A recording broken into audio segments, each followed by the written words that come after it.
আজ দুপুরে শীতের নানা রকম সবজি দিয়ে আমি বানিয়ে ফেললাম একটা colourful healthy and tasty recipe.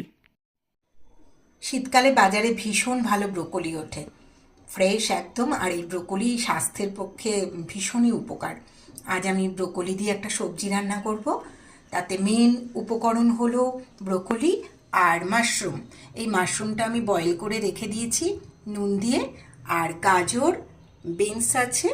আর এতে আমি বাটার দিয়ে রান্না করব। আর অন্য কোনো মশলা তো যেহেতু দেবো না, তার জন্য একটু রসুন কুচি আর কাঁচা লঙ্কা কুচি এই বাটারে একটু ফোড়ন মতন দিয়ে নেব। আর স্বাদ অনুযায়ী নুন মিষ্টি দেব। দেখো তোমরা কিভাবে রান্না করি। প্রথমেই আমি রসুনগুলোকে এরকম ছোট ছোট পিস করে নেব। এটাকে কিন্তু আমি পেস্ট করব না, পেস্ট দিলে অন্যরকম স্বাদ হয়। এরকম ছোট ছোট পিস করে নেব। এটাই আমি বাটারে ফোড়ন দেব।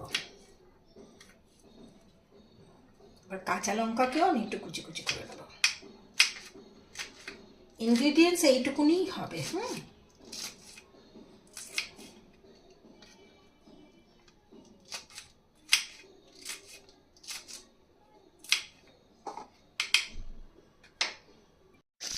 কড়াইতে বাটার দিয়ে তাতে কাঁচা লঙ্কা আর রসুন ফোড়ন দিয়ে দিলাম।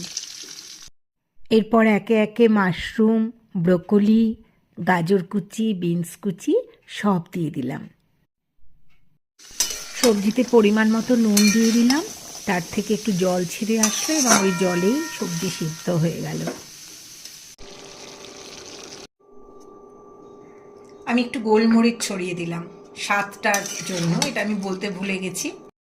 ব্যাস, তৈরি হয়ে গেল একটা হেলদি টেস্টি মিক্সড ভেজিটেবল।